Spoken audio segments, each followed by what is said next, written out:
brightest day In darkest night, no Determined to beat you at this game. my sight. Let those who worship evil's might beware my power. green lantern Listen. My hopes and dreams travel with you. Listen to come aboard. Bien le bonjour les anxieuses, et aujourd'hui on va parler de Wonder Woman, Absolute Wonder Woman, scénarisé par, j'ai oublié son nom, Kelly Thompson, et dessiné par Hayden Sherman. Voilà, vous constaterez qu'on est sur un dos rouge cette fois-ci, mais on est toujours dans la même collection que le Absolute Superman que j'ai déjà présenté sur la chaîne.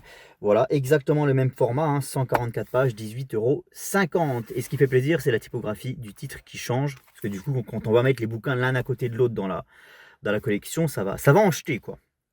Donc voilà, c'est sorti, j'imagine, à peu près en même temps que le Superman Absolute, puisque là, je vois que ça a été achevé d'imprimer en avril 2025. Ça voudrait dire que ça a été mis en vente mai-juin 2025. Donc c'est tout frais, quoi qu'il arrive. Et donc, on est toujours dans cette nouvel univers. Ce nouvel univers, je voulais dire cette gamme à la base. Dans cette nouvelle gamme Absolute, dont le parti pris est, eh bien, on recommence à zéro un univers d'ici, mais on va changer quelque peu la formule.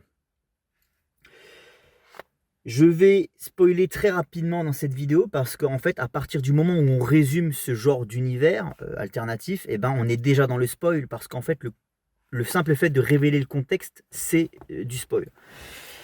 Bref, pour ceux qui voudraient éventuellement connaître mon avis quand même avant de l'acheter, je vais faire une très rapide partie non spoiler. J'ai pas aimé. J'ai pas aimé parce que je trouve qu'on développe absolument pas le personnage de Wonder Woman. On n'explique pas le pourquoi du comment. Pourquoi est-ce qu'elle devient cette héroïne légendaire, hein, dans l'univers d'ici. Pour moi, ce n'est que survolé. J'ai pas aimé le scénario non plus, qui est extrêmement basique, où en fait on se contente d'envoyer Wonder Woman taper d'espèces de gros kaiju, là, des grosses bestioles. Voilà, c'est pas du tout original. Je vais pas vous montrer ça parce que là on est dans le full spoiler. Voilà, des grosses bestioles comme ça qui s'attaquent à des villes côtières américaines et Wonder Woman qui va essayer de leur botter le cul pour protéger évidemment la civilisation humaine. C'est un peu cucul la praline pour être franc avec vous. Il y a 2-3 trucs intéressants concernant évidemment l'origin story, les modifications apportées à l'origin story. Mais ça, je le garde pour la partie spoiler. Grosso modo, je ne le conseillerais pas. À part si vraiment, comme moi, vous voulez vraiment donner toutes ces chances à ce nouvel univers absolute. Ben voilà, essayez quand même l'aventure. Hein. Mais voilà, moi, j'ai pas du tout aimé. Je trouve que c'est largement en dessous d'Absolute Superman pour le coup. Qui n'était pas non plus une énorme lecture, c'était bien, tu vois, mais c'était pas le truc de l'année, quoi. Donc, mitigé, vous l'aurez compris. Plus froid même que tiède. Voilà, et là, on passe tout de suite sur la partie spoiler, les petits gars. Et je vais commencer par vous résumer un petit peu l'origine story de cette Wonder Woman, qui est quelque peu différente de celle qu'on connaît, évidemment. C'est là tout le but de cet univers alternatif, comme à l'époque, avec Earth One, j'en ai déjà parlé dans la vidéo précédente. Après, faut pas que le seul intérêt de lancer ce genre d'univers, en fait, ce soit de déconstruire. Tu vois, faut pas faire de la déconstruction juste histoire de dire regardez ce que j'ai fait, c'est rigolo. En fait, non, faut déconstruire, mais pour rebâtir quelque chose derrière et pour repartir sur une vraie storyline, un vrai scénario, quoi. Superman s'en sortait plutôt bien à ce niveau-là. Là, avec Wonder Woman, j'ai beaucoup plus de mal. J'ai vraiment l'impression que tout l'effort scénaristique et imaginatif a été fait sur l'origin story du perso. Voilà, le fait de remodeler en fait tout ça. Mais par contre, derrière, c'est très compliqué de déboucher sur une histoire qui se tient. Et c'est pour cette raison qu'on se contente juste d'envoyer Wonder Woman taper des kaiju. C'est vraiment pas intéressant, quoi. Je suis navré, mais j'ai pas été du tout pris dans l'histoire. Alors, résumé un petit peu quand même du contexte. Donc, les Amazones se sont foutus les dieux à dos. Voilà, je sais pas ce qu'elles ont fait comme conneries, c'est pas forcément explicité, mais voilà, elles se sont foutues les dieux à dos. Et du coup, pour les punir, eh bien, les dieux ont décidé d'enlever le jeune bébé Diana de Themyscira. Il leur a enlevé, en fait Zeus. Hein, voilà. Il a donné à Apollon et Apollon amène le bébé à Circé. Circé, c'est une sorcière en exil. Elle est condamnée à mourir lentement sur une île qu'on appelle l'île des Enfers, l'île sauvage des Enfers. Il y a le mot sauvage. Voilà. C'est une prison à ciel ouvert pour la sorcière Circé, en fait. Et donc, elle doit connaître un destin tragique, funeste sur cette île. Et on lui donne le bébé. C'est Apollon qui lui apporte en personne. En lui disant, voilà, en très gros, t'en fais ce que t'en veux. C'est pour punir les Amazones qu'on fait ça. Mais pourquoi vous l'avez pas tué directement? Déjà, il y a un truc qui m'énerve un petit peu. Enfin, c'est très étrange. Et tout de suite, Circé, elle s'en bat un peu les couilles du bébé. Enfin, les couilles. Le vagin du bébé. Et du coup, elle le laisse là sur un rocher. Et puis, voilà. Il adviendra ce qu'il adviendra. Si le bébé meurt, je m'en tartine le cul. Et elle se rend compte très vite que cette petite fille, elle est très spéciale. Elle déglingue un serpent à main nue. Bon, à partir de là, tu te dis, ok, il se passe un truc. Et Circé, elle décide de la prendre sous son aile et de l'élever comme si c'était sa propre fille. Voilà. Mais je rappelle que cette Wonder Woman, elle est bien née à Themyscira. C'est juste qu'elle a été élevée, pour le coup, par Circé, qui normalement est une de ses grandes méchantes dans le lore normal. Donc là, ça devient sa mère adoptive. Donc là, la relation entre Wonder Woman et Circé devient intéressante. C'est un peu comme si... je résume, grosso modo, mais c'est un petit peu comme si Kal-El avait été élevé par Zod, quoi. Tu vois, il y a un peu de ça, quoi. Donc pourquoi pas. À voir ce que ça va donner sur le long terme. Est-ce qu'elles vont rentrer en confrontation, en rivalité plus tard? Pour l'instant, c'est pas le cas dans ce tome 1. À noter que normalement, la fille de Circé, c'est Méduse. Et Méduse aussi, c'est une grande rivale de Wonder Woman. Bon, c'est un personnage de la mythologie grecque, hein. Vous savez, c'est cette espèce de sorcière avec des serpents sur la tête, dont il ne faut absolument pas croiser le regard parce que sinon elle vous pétrifie sur place. C'est un personnage très fort, un ennemi que j'aime beaucoup dans l'univers de Wonder Woman, notamment dans le run de Greg Rucka. Voilà, c'était incroyable, putain, j'avais adoré cette histoire. C'est dispo dans le Greg Rucka présente Wonder Woman, tome 2, que je vous conseille vraiment de lire, ça fait partie des meilleures lectures sur le perso. Si vous hésitiez, en fait, plutôt que de dépenser 18 balles là-dedans, investissez-les plutôt sur la série de Greg Rucka. C'est mon petit conseil, comme ça au passage. Voilà, c'est gratos, mangez-en tous. Bon, qu'est-ce que je peux dire? On reprend évidemment les grandes lignes de l'origine story de Diana, si ce n'est qu'on a un petit peu altéré le contexte, comme vous l'aurez compris. Steve Trevor, pilote de l'US Air Force, s'écrase sur l'île, et puis, voilà, il y a un lien qui est fait qui se tisse gentiment, plus amical qu'amoureux pour le coup. En tout cas, pour l'instant, voilà, il n'y a pas de relation amoureuse entre les deux, mais il se passe quelque chose, voilà. Ça passe bien, le courant passe bien entre les deux. Et puis, Diana, elle aide Steve à retourner dans le monde des hommes. Et puis après, elle prend conscience de qui elle est, c'est-à-dire une Amazone, parce qu'on lui avait caché, en fait. Enfin, sa mère avait essayé de lui cacher, parce que les Amazones ne sont pas du tout aimées des dieux, vous l'aurez compris. Le mot Amazone est d'ailleurs banni de la langue des Grecs, quoi. Et du coup, voilà, elle se rend compte qu'en fait, qu'elle vient de là-bas. Et de ce fait... elle décide du jour au lendemain, en un claquement de doigts, de prendre la défense du monde des hommes, de devenir la défenseuse du monde des hommes. Tu sais pas pourquoi. Ce n'est pas explicité davantage. Grosso modo, c'est ce que je vous dis en fait. Voilà, elle se dit tiens, je vais aider les hommes, je vais aider l'humanité. Ok. Tu vois là, j'ai un énorme problème parce que ça, typiquement, ça aurait mérité davantage de développement. Un parcours initiatique, un truc qui fait qu'elle se prend d'affection pour le monde des hommes, pas juste pour un gugus, tu vois. Pour moi, c'est trop léger, en fait. C'est trop léger. J'ai l'impression qu'il y a une énorme ellipse qu'on ne nous raconte pas entre sa vie d'enfant sur cette île élevée par Circé. C'est une prison, je le rappelle, il n'y a rien à bouffer d'ailleurs, je sais pas comment elles font, enfin bref. Et puis, le moment où elle devient cette guerrière amazone, qui est putain de stylée. Alors ça...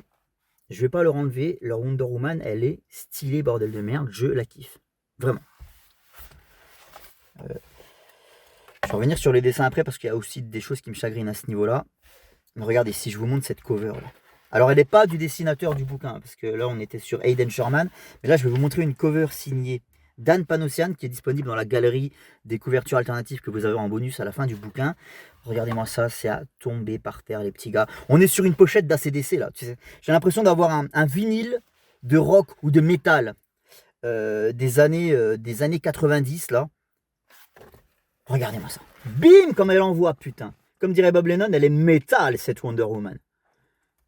Avec une énorme épée carrée là qui fait 3 fois sa taille. J'imagine que l'inspiration vient de Berserk, si je dis pas de conneries. Je ne m'y connais pas trop en manga, même pas du tout. Mais je crois que ça vient de Guts. Il y a un côté un peu Dark Souls, Elden Ring. Mais je sais pas, il dégage quelque chose sur cette cover. Cette Wonder Woman, c'est une des plus belles que j'ai vues. Je kiffe son costume, qui fait un peu hard rock aussi. Avec les espèces d'étoiles en guise de genouillère. Les éclairs derrière, le ciel rouge, bordel. Et alors le code couleur de Wonder Woman, il n'est pas très respecté parce que normalement on est sur du rouge, du doré et du bleu et un peu de blanc. Là, on a gardé le rouge, mais on a remplacé le doré par de l'argenté comme c'était le cas à l'époque des New 52. Je suis pas fan de ce choix, mais bon, pourquoi pas. Et puis du noir. Elle est un peu plus dark, vous l'aurez compris, cette Wonder Woman. Mais pas dans la personnalisation, hein, c'est ça le pire, juste dans l'esthétique. Dans la personnalisation, c'est Diana, quoi. Je veux dire, j'ai pas vu de grande différence avec la Diana canon. En tout cas, elle est canon. Et elle chevauche une espèce de cheval mort qui s'appelle Pégase. Vous connaissez tous Pégase, évidemment, issu de la mythologie grecque. Voilà, que dire. Donc scénaristiquement, je trouve ça extrêmement faible. Là, j'ai vraiment l'impression que l'intérêt réside uniquement dans l'origin story, mais pas dans ce qui vient après. Ça tombe complètement à l'eau. Elle se bat contre des gros monstres et puis voilà, c'est nul vraiment, je trouve ça mais bidon. Elle se retrouve à défendre une ville américaine qui est déjà à moitié désertée parce qu'évidemment le gouvernement a ordonné l'évacuation. Bon, en termes d'enjeu, bon, c'est pas terrible quoi, c'est pas terrible. À voir ce que ça va donner dans le tome 2, mais là pour l'instant, je suis pas très convaincu quoi. Je voulais dire un truc, au niveau de la narration, on épouse exactement la même structure que pour le Superman Absolute, c'est-à-dire qu'en fait on alterne les séquences flashback pour nous raconter l'origine story du personnage et ce qu'il est en train de faire au présent. Je suis pas un grand partisan de ce genre de narration, moi j'aime bien quand c'est chronologiquement propre, dans le sens où on commence par le passé et puis après on remonte tranquillement au présent, tu vois, il y a un vrai développement. Là, j'aime pas l'idée de remonter un peu à la Man of Steel ou même à la Batman Begins, mais dans Batman Begins, je trouvais que c'était bien fait parce que c'était concentré sur la toute première partie du film, mais après on nous emmerdait plus avec ça. Mais voilà, j'aime pas quand sur le long terme comme ça, on va encore retrouver des trucs dans le passé, machin, ça m'énerve en fait. Voilà. Je suis pas adepte de ce genre de narration. Donc pour l'instant, cette Wonder Woman Absolute n'a pas fait ses preuves en ce qui me concerne. Maintenant, je vais vous parler de la partie, je vais y arriver, je vais vous parler de la partie visuelle, donc signé, je vais jamais retenir son blaze, Hayden Sherman. Bah je trouve pas ça folichon quoi. Alors c'est pas moche, mais ça casse pas des gueules, hein. Je suis désolé, la Wonder Woman Earth One, si on compare, c'était quand même Yannick Paquette au dessin, c'était autre chose quoi. C'est Yannick Paquette, j'ai toujours un doute affreux sur le prénom, parce que je confonds avec un joueur de hockey. Donc je crois que c'est Yannick Paquette. Désolé si c'est pas ça, mais il y a un joueur de hockey qui s'appelle Paquette aussi, et du coup, j'ai tendance à confondre les deux. Mais ouais, putain, c'était la grande force de Wonder Woman Earth One, en dépit du scénario, c'est que vraiment, visuellement, ça cassait des gros culs. Et là, c'est pas le cas, voilà. Bon. Je trouve pas ça dingo, quoi. Je sais pas, je trouve que les visages manquent de précision, manquent de détails. Steve Trevor fait vachement efféminé.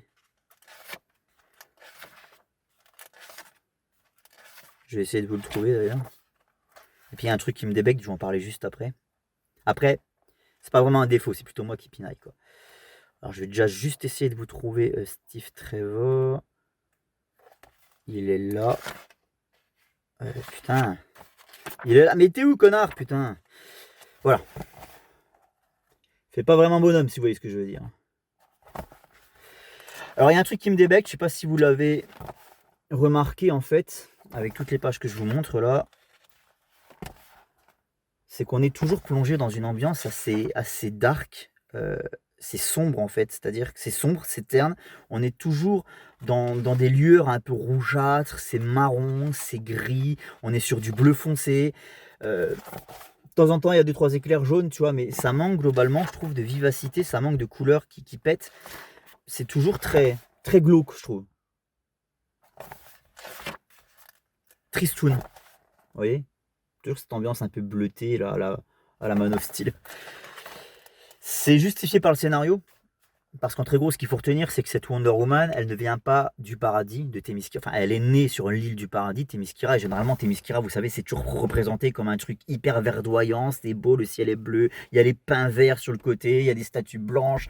Voilà, et les Amazones ont des armures dorées. Tu vois, Themyscira, c'est toujours plein de couleurs, plein de vie. C'est l'île du paradis. C'est pas pour rien qu'on l'appelle comme ça.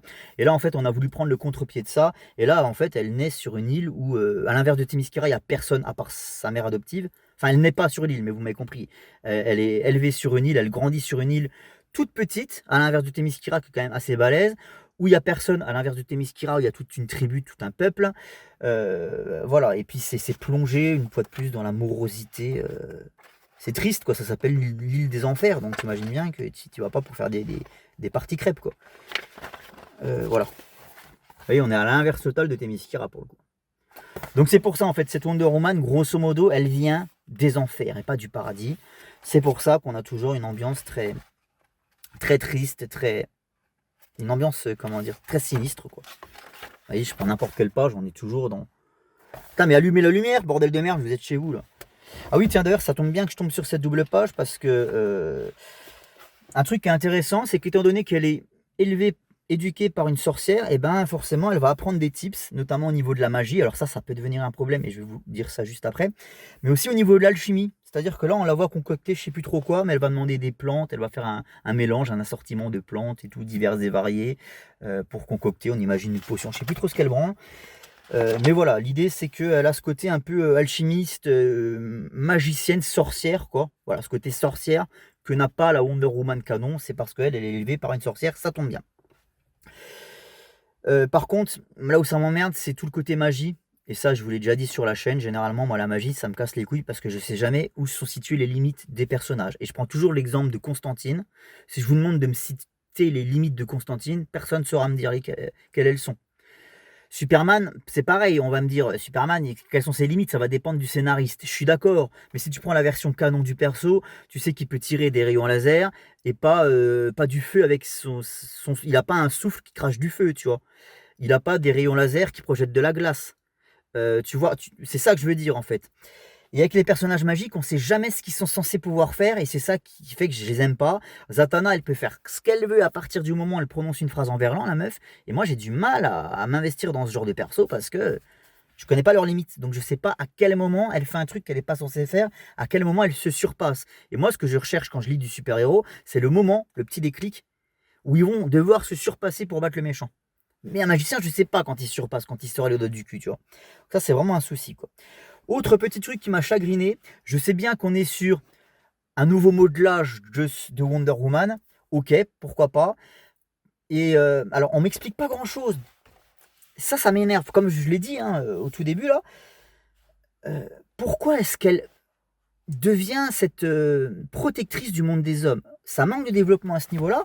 Et pourquoi du coup est-ce qu'elle arbore le double W? Le double W, donc le quadruple V. Pourquoi est-ce qu'elle arbore le symbole de Wonder Woman en fait? Pourquoi? Ça vient d'où? Explique-moi l'histoire de ce signe. Je le connais pas. Là, elle se trouve directement une armure, elle le met, elle ne nous dit pas pourquoi en fait. Très bizarre. Autant le symbole des S dans Superman Absolute, il est parfaitement expliqué. On sait d'où il vient. T'aimes ou t'aimes pas, mais au moins c'est expliqué. Là, on ne sait pas. On a pris le temps de nous expliquer l'origine du lasso. Le lasso d'Estia, qui ici ne s'appelle plus le lasso d'Estia, il a un autre nom, et qui n'a pas tout à fait les mêmes propriétés que le lasso magique de Wonder Woman. Et moi, ça me dérange parce qu'en fait, je considère que le lasso de vérité de Wonder Woman, ça fait partie intrinsèque du personnage, et que même si tu veux remodeler son univers et offrir une version un peu modifiée du perso, il y a des choses auxquelles tu n'as pas le droit de toucher en fait. Wonder Woman, elle est créée en 1941 par William Moulton Marston, qui est un mec qui bosse sur les détecteurs de mensonges, les premiers modèles de détecteurs de mensonges. Et c'est pour cette raison que un des premiers items qui a été inventé pour le perso, c'est ce fameux lasso de vérité, quoi. Et du coup, pour moi, ça fait partie de l'ADN du personnage, le lasso de vérité, parce que c'est une idée qui vient de son créateur. Du mec qui a mis le personnage, artistiquement parlant, au monde. Donc vous voyez, pour moi, ça c'est un truc que tu n'as pas forcément le droit d'altérer. Que tu lui donnes une épée à la guts, pourquoi pas, j'ai pas de problème avec ça. Que tu lui enlèves son bouclier ou même que tu lui mettes un arc, ok, mais le lasso de vérité, pour moi, tu touches pas. Et puis alors là, attention, je vais être dans l'énorme spoiler, parce qu'on est vraiment sur le tout dernier acte, les petits gars. Un truc qui m'a, j'allais dire sorti du bouquin, mais j'étais déjà sorti depuis un bout de temps. Je m'étais déjà barré, quoi. J'étais en mode automatique. Pour vaincre le monstre ultime, là, elle s'enroule son lasso autour de l'avant-bras, ce qui la transforme en une gigantesque Méduse, le personnage dont je vous parlais. Ok. Étant donné que Méduse c'est la fille de Circé, je comprends le rapport, puisque c'est Circé qui lui a fait son lasso. Donc tu vois, je peux comprendre le cheminement. Et donc c'est comme ça qu'elle arrive à terrasser la bestiole.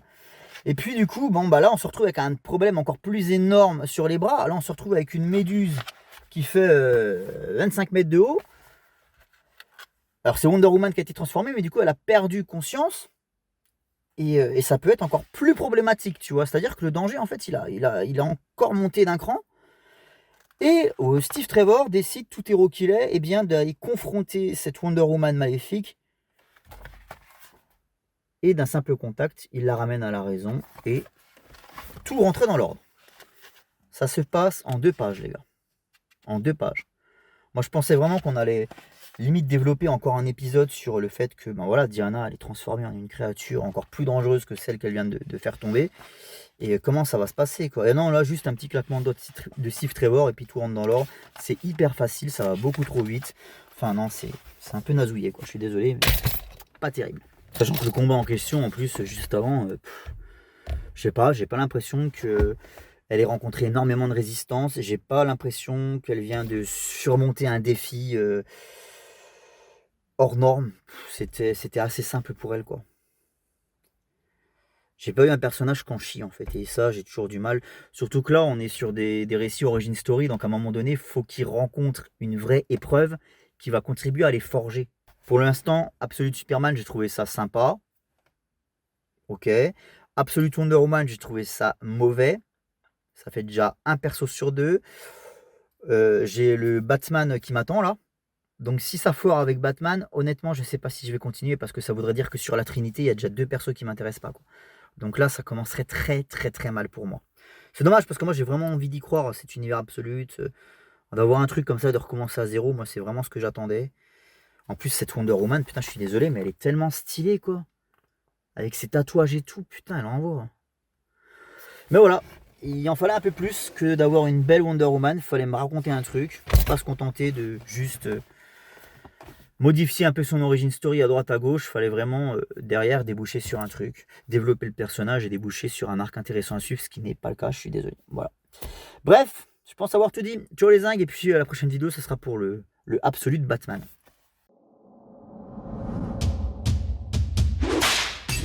Meow.